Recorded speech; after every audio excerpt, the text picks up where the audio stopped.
Bienvenue sur Africa 24 pour cette nouvelle édition du 12-15 au sommaire conférence de mise en état consacrée à la préparation du procès du président kenyan Uhuru Kenyatta à la Cour pénale internationale. Il est accusé, nous vous le rappelons, de crimes contre l'humanité commis après les élections de 2007. L'avocat du chef d'État a demandé à la Cour de déclarer son client innocent face au manque évident de preuves concrètes.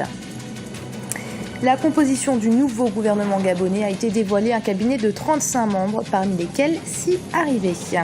La recherche scientifique a un défi majeur en Afrique à l'heure où l'épidémie d'Ebola peine à être contenue.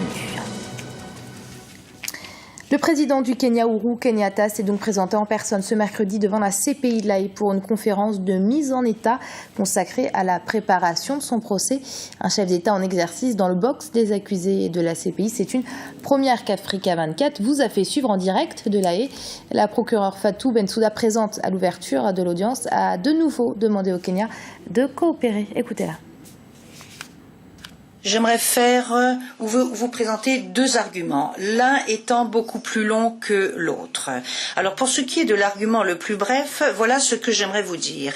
Il n'y a pas de voie médiane. Soit, Madame la Présidente, vous refusez un ajournement supplémentaire et par conséquent vous demandez au procureur de retirer ses charges, ou alors vous autorisez un ajournement sine die sous réserve de conditions, la condition étant que le gouvernement du Kenya respecte tous ses devoirs. Toute autre solution, toute autre voie ne sera absolument pas inefficace, car, comme Monsieur le juge Anderson l'a dit à juste titre, il s'agit de trouver un juste équilibre et la balance de la justice doit peser d'un côté ou de l'autre.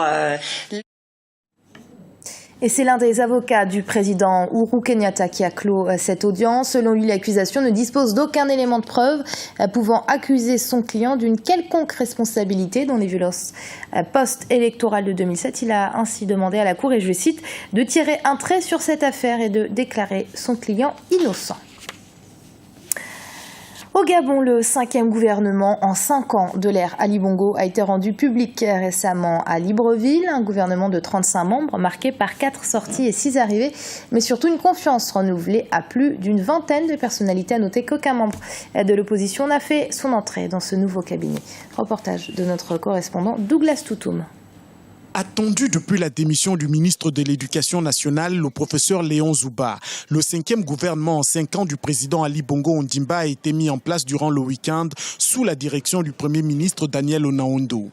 Composé de 35 membres contre 32 dans le précédent gouvernement, cette formation enregistre 4 ministres sortants, Brigitte Anguilemba de la Prévoyance sociale, Fidèle Mengemengwang de la Santé, Serge Maurice Mabiala de la Fonction publique et Raphaël Ngazouzé, délégué au transport, jugés peu efficaces. 6 ministres issus du PDG font leur entrée. Il y a une sorte de lenteur dans la réalisation des projets. Et je pense que ce nouveau gouvernement, comme l'avait dit le président de la République, n'a pas d'état de grâce. Le gouvernement n'a jamais bien travaillé. La machine étatique est normalement freinée. Changer le gouvernement, c'est aussi le partage. Ça fait bien, ça fait plaisir, parce que nous étions habitués à un système où il y avait les mêmes. Outre l'absence des représentants de l'opposition après la signature du pacte social il y a quelques mois, ce gouvernement brille par la carence d'autres formations politiques de la majorité, à l'exception du CLR. Cependant, la nouvelle équipe de Daniel Onaondo enregistre l'arrivée d'une femme à la tête du ministère de l'Éducation nationale, un poste occupé depuis plusieurs décennies par des hommes. Madame la ministre entend prendre le taureau par les cornes afin que ce département retrouve ses lettres de noblesse. Un département brûlant, mais c'est nous qui avons fabriqué ce mammouth, qui avons fabriqué ce monstre tentaculaire. De même que nous l'avons fabriqué, nous devons le domestiquer. Les 6 nouveaux ministres du gouvernement Daniel Onaondo II sont pour la plupart des technocrates qui ont fait leurs preuves. Ces nouveaux arrivants dans les hautes sphères de l'État gabonais sont conscients de la responsabilité qui est désormais la leur. La MINUSMA a rendu hommage ce mardi aux 9 casques bleus nigériens qui ont perdu la vie vendredi 3 octobre lors d'une attaque dans le nord du Mali après la cérémonie qui a eu lieu au siège de la mission des Nations Unies à Bamako. Les 9 cercueils ont été embarqués à l'aéroport en direction de leur pays, le Niger. Malgré le 1% de leur PIB national que les chefs d'État se sont engagés à accorder à la recherche, le continent reste toujours en marge des innovations scientifiques dans le domaine de la santé. Les efforts fournis pour améliorer la santé des populations sont incontestables. Toutefois, le manque de moyens face à l'épidémie d'Ebola soulève de nombreuses questions. Reportage de notre correspondante Idlet Mirabel-Bissu. Moteur de la croissance économique et sociale d'une part, baromètre du niveau de développement d'un pays, la recherche scientifique traîne encore à être effective sur le continent.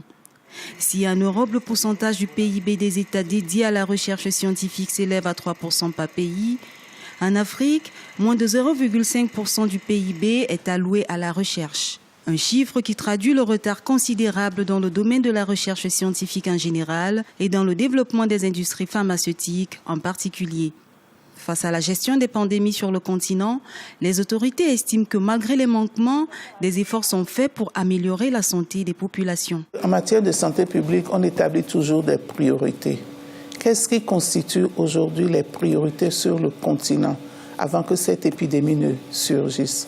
C'est le paludisme, c'est le VIH-Sida, c'est la tuberculose. Et là, nous avons beaucoup de laboratoires qui s'investissent sur ces maladies qui sont des maladies endémiques. Quant à Ebola, je confirme que les premiers cas sont apparus en Afrique centrale. Et en Afrique centrale, il y a des laboratoires qui travaillent sur ce virus. Malgré les efforts des États pour activer la recherche dans le domaine scientifique et encourager la promotion de la santé pour tous, les moyens financiers et le manque d'infrastructures restent un frein au progrès des recherches en Afrique. Malgré les efforts que notre État fournit, les moyens financiers et matériels qui sont mis à disposition sont toujours loin des besoins. Et je crois que de ce côté-là, ce qu'il faut souhaiter, c'est que l'État inscrive au rang de ses priorités la recherche. En 2010, les pays africains consacraient en moyenne entre 0,2 et 0,3% de leur richesse nationale à la recherche scientifique. Pour soutenir les efforts dans la recherche, les chefs d'État de l'Union africaine se sont engagés à augmenter ce pourcentage à 1%. Malgré cette volonté politique, les efforts restent insuffisants pour améliorer le plateau technique et renforcer la formation des chercheurs dans le domaine de la santé publique. Le Rwanda expérimente depuis 2009 le Kinyarwanda comme langue d'enseignement à la maternelle et dans certaines classes du primaire. Objectif, mettre sur le même pied d'égalité les 3 langues officielles du pays d'Émile Collines, à savoir le Kinyarwanda, le français et l'anglais. Environ 4 milliards de francs rwandais ont été investis dans les matériels didactiques en 2012 pour valoriser cette langue dans le système éducatif du pays. Reportage de notre correspondant Olive Adjacotin. Valoriser le Kinyarwanda au même titre que le français et l'anglais, c'est l'ambition des autorités en charge de l'éducation au Rwanda. Depuis près de 5 ans, le Kinyarwanda fait office de langue d'enseignement à la maternelle et dans les 3 premières classes du primaire dans le pays. Nous sommes ici à Kigali, dans l'école primaire à Paper, un établissement fréquenté par près de 700 élèves. À la veille des examens de fin d'année, l'heure est à la révision d'une leçon de géographie dans cette classe de 3e primaire. Une révision qui se déroule dans la langue maternelle des apprenants. Je suis très content d'étudier le Kinyarwanda car c'est ma langue maternelle. Je comprends aisément les explications des cours. J'ai retenu que le lac Kivu dispose de plusieurs richesses, dont le sel et le gaz méthane.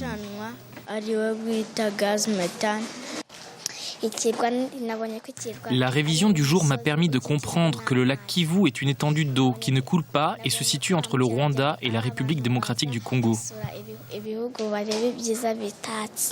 En 2009, le pays disposait d'une vingtaine d'ouvrages didactiques en Kinyarwanda. Aujourd'hui, plus de 200 différents livres sont destinés à l'enseignement de la dite langue. Les autorités ont aussi intensifié la formation des enseignants pour une éducation de qualité. Mais en milieu urbain, le Kinyarwanda est confronté à certaines difficultés. Il y a beaucoup de mots en Kinyarwanda qu'on n'a pas utilisés à la maison avec les enfants. Bon, pour expliquer, par exemple, il y a les mots comme Inhara, il y a aussi Inhoko. Ce sont les noms difficiles qu'on utilise dans les lieux. Le gouvernement rwandais a consacré entre 2000 et 2007 environ 20% du budget annuel à l'éducation. L'accès à l'éducation est estimé à ce jour à près de 96% au pays des 1000 collines. En 2012, les autorités ont investi près de 4 milliards de francs rwandais dans les matériels scolaires pour donner plus de visibilité au Kenya-Rwanda. C'est la fin de ce journal. Merci de l'avoir suivi. Dans un instant, une nouvelle édition du 12-15 sur Africa 24.